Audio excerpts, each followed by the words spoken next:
എന്തൊക്കെയുണ്ട് വിശേഷങ്ങൾ? എല്ലാവർക്കും സുഖം തന്നെയെന്ന് വിശ്വസിക്കുന്നു. ഞങ്ങൾ ഇവിടെ സുഖമായിരിക്കുന്നു.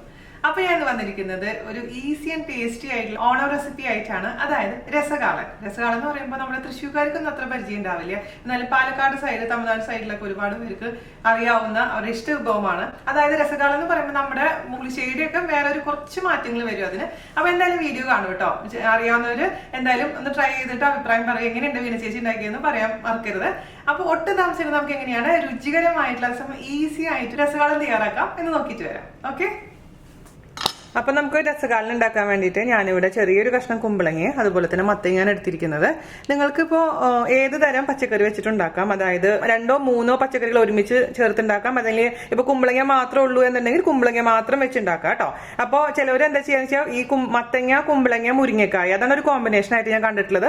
ചിലവര് ചേന ഇടും, അതുപോലെ തന്നെ കായ ഇടും. അപ്പൊ എല്ലാ പച്ചക്കറിയും ഒരുമിച്ച് വേണമെങ്കിൽ ഇടാം, അല്ലെങ്കിൽ തനിയെ ഇടാം, 2 എണ്ണമായിട്ട് ഇടാം. അതെന്താണ് നിങ്ങളുടെ കയ്യിലുള്ളത് അതിനനുസരിച്ച് ചേർത്തോളൂ കേട്ടോ. അപ്പൊ ഞാനിപ്പോ 2 പച്ചക്കറി മാത്രം, അതായത് മത്തങ്ങയും കുമ്പളങ്ങയും മാത്രമാണ് ഇന്നത്തെ രസകാലനിൽ ഉപയോഗിക്കാൻ പോകുന്നത്. അപ്പൊ ഇത് തൊലിയെല്ലാം കളഞ്ഞ് മീഡിയം സൈസ് കഷ്ണങ്ങളായിട്ട് ഞാൻ മുറിക്കട്ടെ കേട്ടോ. ഞാനിവിടെ കൽച്ചട്ടിയിലാണ് കേട്ടോ രസകാലം ഉണ്ടാക്കുന്നത്. കൽച്ചട്ടിയിൽ ഉണ്ടാക്കുമ്പോൾ ഒരു പ്രത്യേക സ്വാദാണ്. ഇതിപ്പോ നാട്ടിൽ നിന്ന് വാങ്ങിച്ചതാണ്. കൊടുങ്ങല്ലൂർ അടുത്ത് എസ്എൻപുരത്ത് നിന്ന് വാങ്ങിച്ചതാണ്. അപ്പോൾ നാട്ടിൽ പോകുന്ന സമയത്ത് പറ്റുകയാണെന്നുണ്ടെങ്കിൽ കൽച്ചട്ടി വാങ്ങിച്ചിട്ട് വരിക, അതിലുണ്ടാക്കുക, ആ സ്വാദ് ആസ്വദിക്കുക. ഓക്കെ, അപ്പൊ നമുക്ക് ഇതിലോട്ട് കഷ്ണങ്ങൾ, അതായത് മത്തങ്ങ, കുമ്പളങ്ങ കഷ്ണങ്ങൾ ഞാൻ പറഞ്ഞ പോലെ നിങ്ങളുടെ കയ്യിൽ ഏത് കഷ്ണങ്ങളുണ്ടോ അത് ഇതിലോട്ട് ഇട്ട് കൊടുക്കുക. നിങ്ങളുടെ കയ്യിലുള്ള പാത്രത്തിലോട്ട് ഇട്ട് കൊടുക്കുക കേട്ടോ. ഇനി ഞാൻ ഇതിലേക്ക് ഇട്ട് കൊടുക്കാൻ പോകുന്നത് ഒരു 1/4 ടീസ്പൂണോളം മഞ്ഞൾപ്പൊടിയാണ്. നമ്മൾ ഹോം മെയ്ഡ് മഞ്ഞൾപ്പൊടിയാണ് കേട്ടോ. മഞ്ഞൾപ്പൊടി എങ്ങനെയാണ് വീട്ടിൽ തയ്യാറാക്കും എന്നുള്ള വീഡിയോ ഞാൻ പോസ്റ്റ് ചെയ്തിട്ടുണ്ട്, കാണാൻ മറക്കരുത് കേട്ടോ.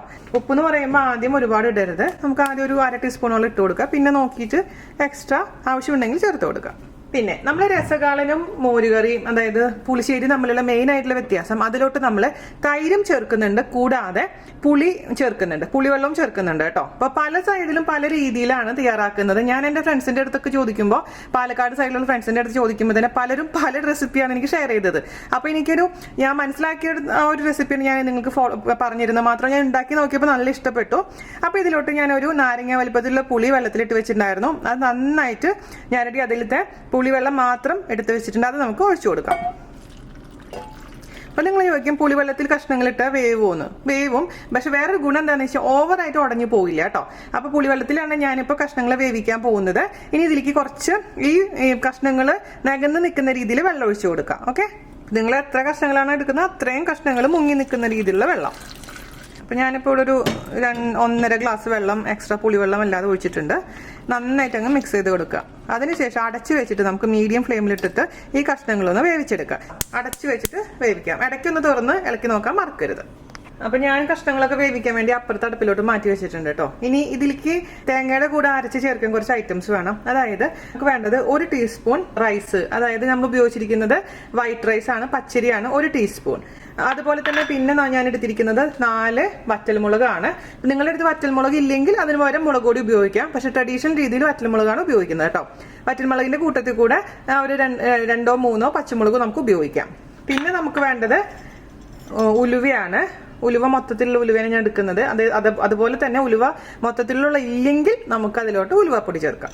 അപ്പോൾ നമുക്ക് ഇച്ചിരി വെളിച്ചെണ്ണ ഒരു കടായിലോട്ട്, ഒരു സോസ് പാനിലോട്ട് ഒഴിച്ചു കൊടുക്കാം. ഒരുപാട് വെളിച്ചെണ്ണ ഒന്നും വേണ്ട കേട്ടോ. അതൊന്ന് 1 ടീസ്പൂൺ വെളിച്ചെണ്ണ ഒഴിച്ചു കൊടുത്തിട്ടുണ്ട്.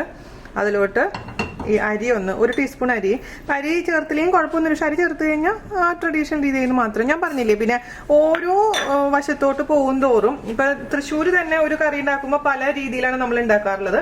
അപ്പൊ ചെറിയ മാറ്റങ്ങൾ വരും കേട്ടോ.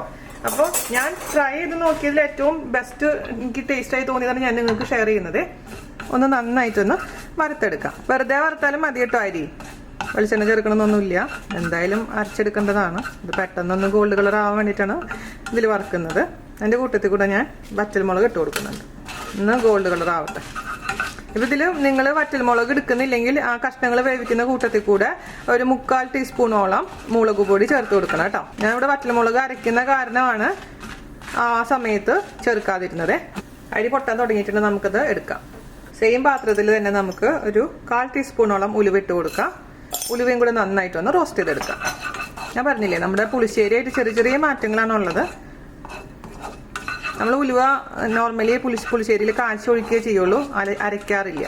ഇതിൽ അരയ്ക്കും. കുറച്ച് മാത്രം എടുക്കാൻ പാടില്ല കേട്ടോ. ഓവറായിട്ട് ഉണ്ടെങ്കിൽ എടുത്തു കഴിഞ്ഞാൽ എന്ത് പറ്റുമെന്ന് വെച്ച് കഴിഞ്ഞാൽ കൈപ്പരസം വരെ. അപ്പോൾ അത് മതി, നമുക്ക് ഓഫ് ചെയ്യാം. ഞാനിവിടെ ഒരു 7 ടേബിൾ സ്പൂൺ ചെറുകിയ തേങ്ങ എടുത്തിട്ടുണ്ട്. ഒട്ടും തന്നെ തണുപ്പില്ലാത്ത തേങ്ങയാണ്. അതിലോട്ട് 2 പച്ചമുളക് ചേർത്ത് കൊടുത്തിട്ടുണ്ട്. ഇനി ഞാൻ ഇതിലേക്ക് ഇട്ട് കൊടുക്കാൻ പോകുന്നത് 2 മണി കുരുമുളകാണ്. കുരുമുളക് നിർബന്ധമില്ല. പിന്നെ ചിലവർ ഇതിൽ ജീരകം ചേർക്കും. ഞാൻ ജീരകം ചേർക്കുന്നില്ല. അപ്പോൾ ജീരകം ചേർത്തും ഉണ്ടാക്കാം, ചേർക്കാതെയും ഉണ്ടാക്കാം കേട്ടോ. ഇപ്പോൾ രസഗാളനിൽ ഞാൻ നോക്കുന്ന എൻ്റെ ഫ്രണ്ട്സൊക്കെ പറഞ്ഞതിൽ ആരും ജീരകം പറഞ്ഞിട്ടില്ല. പക്ഷെ ഞാൻ നെറ്റിൽ നോക്കുമ്പോൾ ചിലർ ജീരകം ചേർത്തിട്ടുണ്ട്. അപ്പോൾ ഞാൻ പറഞ്ഞ പോലെ നിങ്ങൾക്ക് ഇഷ്ടമുണ്ടെങ്കിൽ ജീരകം ചേർക്കാം, യാതൊരു വിരോധവും ഇല്ല. ഇതിലോട്ട് നമ്മൾ ഇപ്പോൾ തന്നെ ഫ്രൈ ചെയ്ത് വെച്ചിരിക്കുന്ന ഐറ്റംസ് എല്ലാം ഇട്ട് കൊടുക്കാം. 3 കുരുമുളക് എടുത്തിട്ടുണ്ട്, അത് ഇട്ട് കൊടുത്തിട്ടുണ്ട്. ഇത് നന്നായിട്ട് മഷി പോലെ അരയണേ. ഈ രസഗാളൻ, കാളൻ, നമ്മുടെ പുളിശ്ശേരിക്കൊക്കെ തേങ്ങ അരയ്ക്കുമ്പോൾ എപ്പോഴും നല്ല മഷി പോലെ അരയാൻ പ്രത്യേകിച്ച് ശ്രദ്ധിക്കുക. നല്ല മഷി പോലെ അരച്ചിട്ട് നമുക്ക് കൊണ്ടുവരാം. അപ്പൊ നമ്മുടെ കഷ്ണങ്ങളൊക്കെ നന്നായിട്ട് കുക്കായിട്ടുണ്ട് കേട്ടോ. പക്ഷെ അതേസമയം ഉടഞ്ഞും പോയിട്ടില്ല. ഇനി നമുക്ക് ഇതിലോട്ട് ശർക്കര ചേർത്ത് കൊടുക്കാം. അതേസമയം നിങ്ങൾക്ക് ഇപ്പോൾ ശർക്കര, അതായത് മധുരം താല്പര്യം ഇല്ലെങ്കിൽ നിങ്ങൾക്ക് ഒഴിവാക്കാം. അപ്പൊ ഇത് ജസ്റ്റ് ഒന്ന് ഞാൻ പൊടിച്ച് ചേർക്കട്ടെ. പൊടിച്ച് ചേർത്ത് കഴിഞ്ഞാൽ പെട്ടെന്ന് തന്നെ അതങ്ങ് ഉരുക്കി കിട്ടിക്കോളൂ കേട്ടോ. അപ്പൊ നമുക്ക് അതിലോട്ട് ശർക്കരയുടെ കഷ്ണങ്ങൾ ഇട്ട് കൊടുക്കാം. മധുരം നിങ്ങളുടെ ഇഷ്ടത്തിനനുസരിച്ച് മാറ്റം വരുത്തിക്കോളൂ കേട്ടോ.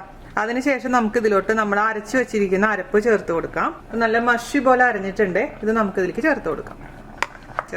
ഒഴിച്ചു കൊടുത്തിട്ടുണ്ട് കേട്ടോ. നന്നായിട്ട് ഇത് തിളക്കട്ടെ. അതിൻ്റെ ഇതിന്റെ പച്ചമണമൊക്കെ നന്നായിട്ടൊന്ന് മാറട്ടെ. അതായത് നമ്മൾ അരപ്പിന്റെ പച്ചമണം മാറിയതിന് ശേഷം ഇതിലേക്ക് തൈര് നന്നായിട്ട് അടിച്ചൊഴിച്ചു കൊടുക്കണം. ഞാനിപ്പോൾ ഒരു 9 ടേബിൾ സ്പൂൺ തൈര് എടുത്തിട്ട് ഇത് നന്നായിട്ടൊന്ന് വിപ്പ് ചെയ്തെടുത്താൽ മതി. ഓവറായിട്ട് അങ്ങ് മോര് പോലെ ആക്കരുത് കേട്ടോ. നമ്മൾ തൈര് അടിച്ചത് ഒഴിച്ചു കൊടുക്കാം. തൈര് ഒഴിച്ചതിന് ശേഷം ചൂടാക്കിയാൽ മാത്രം മതി, തിളപ്പിക്കാൻ പാടില്ല കേട്ടോ. ഇതിലേക്ക് അങ്ങ് കാച്ചി ഒഴിക്കണം. ഞാനിപ്പോൾ ഓഫ് ചെയ്യാണ് കേട്ടോ. പിന്നെ കൽച്ചട്ടിക്ക് നല്ല ചൂടുണ്ടാവേ. കൽച്ചട്ടിയിൽ പ്രത്യേകിച്ച് ശ്രദ്ധിക്കണേ. കുറച്ചു നേരം ഇതിന്റെ മുകളിൽ തന്നെ ഇരുന്ന് കഴിഞ്ഞാൽ തന്നെ അത് പിരിഞ്ഞു പോകും. അതുകൊണ്ട് കൽച്ചട്ടി അടുപ്പിൽ നിന്ന് മാറ്റി വെക്കാൻ പ്രത്യേകിച്ച് ശ്രദ്ധിക്കുക. ഏത് പാത്രമാണെങ്കിലും മോരുകറി ഉണ്ടാക്കുമ്പോൾ എപ്പോഴും ശ്രദ്ധിക്കേണ്ട ഒരു കാര്യമാണ്. അല്ലെങ്കിൽ നിങ്ങൾ പറയാറില്ലേ ചേച്ചി മോരുകറി ഉണ്ടാക്കി പിരിഞ്ഞു പോയിന്ന്. അതാണ് അതിന്റെ റീസൺ. അപ്പൊ ഞാൻ ഈ അടുപ്പിൽ നിന്ന് മാറ്റുകയാണ് കേട്ടോ. അപ്പൊ നമുക്ക് രസഗാളൻ കാച്ചി ഒഴിക്കാം കേട്ടോ. അപ്പോൾ എണ്ണ ചൂടായിട്ടുണ്ട്. അതിലോട്ട് നമുക്ക് 1 ടീസ്പൂൺ കടുക് ഇട്ട് കൊടുക്കാം. 2 പിഞ്ച് ഉലുവ, പിന്നെ വറ്റൽമുളക് ഒരു 3 എണ്ണം മുറിച്ചിടുക. ഉലുവയും കടുകും പൊട്ടിയിട്ടില്ലെങ്കിൽ ടേസ്റ്റ് ഉണ്ടാവില്ല. കരിഞ്ഞു പോയാലും ടേസ്റ്റ് ഉണ്ടാവില്ല. അത് പ്രത്യേകിച്ച് ശ്രദ്ധിക്കണേ. അതിലോട്ട് നമുക്ക് കറിവേപ്പില ഇട്ട് കൊടുക്കാം. നല്ല ഉലുവപ്പൊടി ഇടുന്നുണ്ട് ഇതിലോട്ട്. ഓഫ് ചെയ്തതിന് ശേഷം കേട്ടോ. ഒരു നുള്ളു മാത്രം മതി, ഓവറാവാൻ പാടില്ല. അപ്പൊ നമുക്ക് ഒഴിക്കാം. ഇത് കുറച്ച് തിരിച്ചൊഴിക്കുക.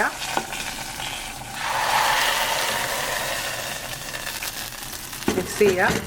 അതിനുശേഷം അടച്ചു വെക്കുക കേട്ടോ. ഒരു 5 മിനിറ്റ്. അപ്പോൾ നമ്മുടെ രുചികരമായ രസക്കാലൻ റെഡി ആയിട്ടുണ്ട്. ഇതിന്റെ ടേസ്റ്റ് നോക്കുക. എന്തെങ്കിലും കുറവുണ്ടെങ്കിൽ ആഡ് ചെയ്യാൻ മറക്കരുത്. ഇതിന്റെ രുചി എങ്ങനെയാന്ന് വെച്ച് കഴിഞ്ഞാൽ ഉപ്പ് വേണം, പുളി വേണം, എരിവ് വേണം, മധുരം വേണം. ഇതെല്ലാം കൂടി ചേർന്നിട്ടുള്ള ഒരു ടേസ്റ്റ് ആണ് കേട്ടോ. അപ്പോൾ പക്ഷെ ചിലവർക്ക് അത്ര മധുരം ഇഷ്ടമല്ല എന്നുണ്ടെങ്കിൽ നിങ്ങൾ അത് കംപ്ലീറ്റ്ലി ഒഴിവാക്കിക്കോളൂ. അതുപോലെ തന്നെ പുളിയുടെ അളവൊക്കെ നിങ്ങളുടെ പേഴ്സണൽ ഇഷ്ടത്തിനനുസരിച്ച് മാറ്റം വരുത്തണം. അപ്പൊ നമുക്കൊന്ന് രുചിച്ച് നോക്കിയാലോ.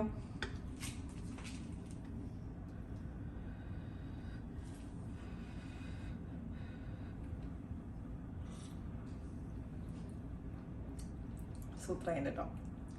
ഈ രീതിയിൽ നിങ്ങളൊന്ന് ഉണ്ടാക്കി നോക്കൂ. ഈ ഓണസദ്യക്ക് അതല്ലെങ്കിൽ എപ്പോഴെങ്കിലും ഫ്രീ ടൈം കിട്ടുമ്പോൾ ഉണ്ടാക്കി നോക്കിയിട്ട് അഭിപ്രായം പറയാൻ മറക്കരുത്. ചുണ്ടതൊക്കെ കഴിഞ്ഞോളൂ അല്ലേ. അപ്പൊ എല്ലാവർക്കും ഇഷ്ടപ്പെട്ടു എന്ന് വിശ്വസിക്കുന്നു. അപ്പൊ അടുത്ത അടിപൊളിയായിട്ടുള്ള റെസിപ്പി ആയിട്ട് വരുന്നവരെ നന്ദി, നമസ്കാരം, ബൈ.